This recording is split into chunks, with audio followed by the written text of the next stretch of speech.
What's going on, people? So today, kicking off my weekend with a pretty good start so far. It's Sunday morning for those of you who may not know that, which is probably all of you because how would you really know when these videos are made?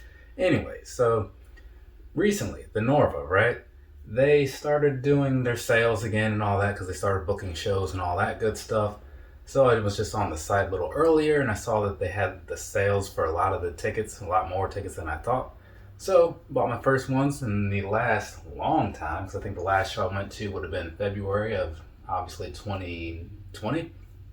But yeah, so Bad Religion and Alkaline Trio, they're coming back. Hopefully it actually happens this time. I mean, the tour for this time is set for like October or something. So, a lot of time is between now and then, so hopefully nothing goes wrong. Last year, everything was all perfectly planned out. I was going to go to WrestleMania, fly back from Tampa, and then I think it was going to arrive at like 3. The show was going to be at like 7. Gave me enough window in there to kind of do some other stuff. And then the world fell apart, right? But yeah, so I'm looking forward to that because if you happen to see that video where I was unboxing or unbagging a bunch of shirts last week, you know that I'm a big fan of both bands. So that's something to definitely look forward to. As for you guys out there, if you're music people or whatever, are there any shows coming around your areas that you're kind of looking forward to? Because this is definitely the season. I keep seeing these announcements like left and right, man. They're coming from all directions, which also means that given that I'm more into that than this is definitely going to be taking a back seat. So the number of videos that I do coming up soon is definitely going to decrease because since I haven't been able to do a lot of the other stuff that I'm into, I've just had more money for shoes and whatever. But now that I'm going to have to start splitting it between like concerts and wrestling and to some extent this one, it goes back to the bottom of the barrel. It is what it is, just want to be honest with you guys in case you're curious like later and like, oh man, where's all the videos? It's like, well, they're not here. Go check other people's channels. There are a lot of other good YouTube peoples out there. I'll put some links at the end of the video or something. Or maybe I'll put one up here to whoever. And so anyways, moving on past that, I used to talk a lot in the beginning of my videos, but then I kind of got away from that. But every so often, I still do, as is the case right now. But let's move on and talk about what we're actually here for, which is actually kind of a good deal, right? This right here, got a pair of these in yesterday. Well, I say got a pair of them in. I actually went to the mall and bought them yesterday. I'll get more into that story in the next unboxing. But yeah, I went to the mall, stopped by Finish Line. They had these in all the sizes. They had a couple other colors that were pretty nice too. But, I like the green and whatnot. So according to the side of the box, what does this say? It says Air Vapormax 2021, Flyknit, Particle Grey, and some other weird word. Yeah, so all that stuff, right? But I've talked enough. Let's go ahead and just knock out this review of this right here, the Nike Air Vapormax 2021 Flyknit in whatever color that I just listed off. Something about green, I guess. All right. Now, as is usually the case, we're going to start this thing with the bottom. So, down there, what you're looking at is pretty much the same outsole that you saw on the 2020s. So, to recap some things, they did change from the previous models, right? This is a little more streamlined and whatnot. And then if you take a look from the side, you can see that the bubbles on these compared to previous Vapormaxes, meaning the Flyknit 3s and before, they're a little shorter, they're a little more connected. Overall, it's a more finely tuned bottom that they've got going on here. I did a whole performance review and whatnot of the 20s, so you can watch that if you want more information. Now, moving on past that, right? Up to the upper here. So the upper, it's going to look very familiar, right? For the most part, of course. But obviously there are a couple differences, a couple big differences, and we'll get into those when we get to those. But we're going to start down here with just around the knitted area of the shoe and whatnot. So I didn't do the research as far as how much recycled material goes into this. There's usually a tag on here. It says at least 50% of the weight. So there's that for you, same as before. But when you look at the upper here, the knitting, at least to me, right, you can kind of look in there and it seems like the lines are kind of more drawing your vision forward, like more of a lateral movement, I guess you could say. Whereas on like these last ones, it looked kind of more horizontal. So to me, that gives it a more sleek look, looks it looks fast, you know, if that makes sense. But anyway, so you got this whole style that they've been doing with most things. It's just that it kind of reminds me a little bit more of the Vapormax Flyknit 3 just because of the way they did that. But it could just be this particular colorway also. I don't know how the other ones will be looking. But anyways, you got just the standard knit like I was saying before, so get you some pictures and all of that. And then deep down in there, you do see a little bit of those sprinkles of color in there because it is part of that whole recycle thing. So there's that for you. And then moving back just a little bit on the side here, you have this big old Nike swoosh, which if you look on the outside, you see that it is like a blue with a green outline. On the inside, it's green with a blue outline. So there's that for you. Did the last one not have that? Yeah, okay, that was just stitched on. Yeah, so there's that.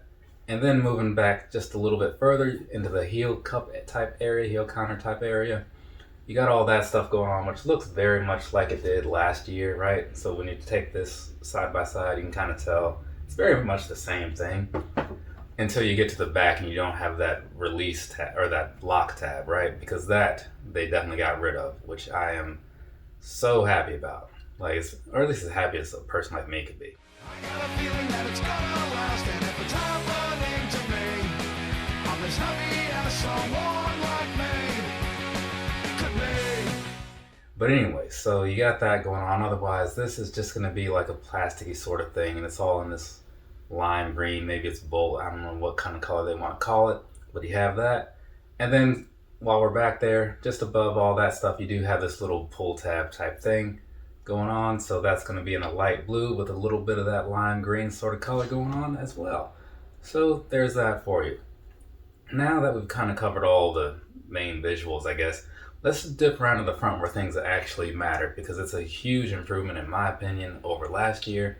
And that is with these laces. And I say with these laces, and I actually mean it this time, because these are actual laces, right? So looking in here, right, the one thing that I didn't quite notice at first until actually today, the lacing here, it is kind of like these rope laces, but then when you get to the end of them, like around where the part where you'd probably be tying your shoes actually, then it gets flat. And that's just kind of a thing that I have never seen before. And while we're talking about it, the lace tips are very much just your plain gray. But yeah, so that is a type of lace that I have never seen.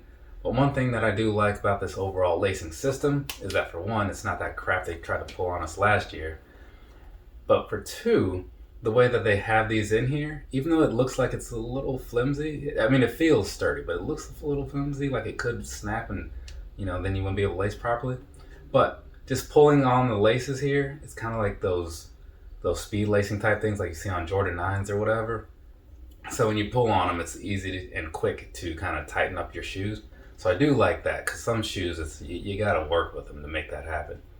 So that's a very nice improvement in my opinion overall. Also, on the side here, one thing I complained about last year was those little strips down the side. On here, they do feel a little stiffer overall, but that's just because the construction of this whole thing sucks. On this one, these pieces do still feel a little stiff to me. They did loosen up on the black pair as I did the performance tests and all that stuff, so I'm sure that'll happen again with this one.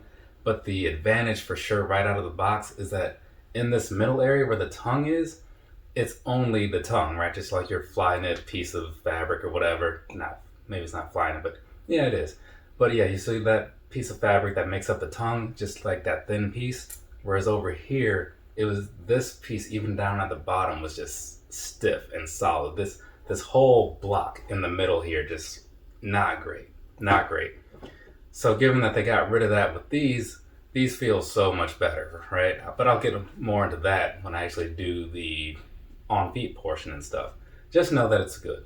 And then at the top, they do still have, by design, they still have this thing there. It's just on the last one, it was actually used to release the shoes. This one is more of just, I don't know, for design, I guess, right? I mean, maybe you can carry your shoe around like that, or it helps you to pick it up off the ground. I don't know, man. But they got this on here, and it says Vapormax. So there's that for you. So another complaint that I had about the 20s was that here on the tongue, they have that big, thick, whatever that is going on, that trash up there, somewhat literally. down here, it's just your standard tongue, so it's not going to be digging all into your foot and all that. So another pro over here. But past that, other than like the alternating colors, I don't really think there's much else to say. Alternating is in like this one is not the color of that one. But yeah, so we're gonna dip onto the inside and get this thing finished up. I feel like this video has probably been like a good 30 minutes or something.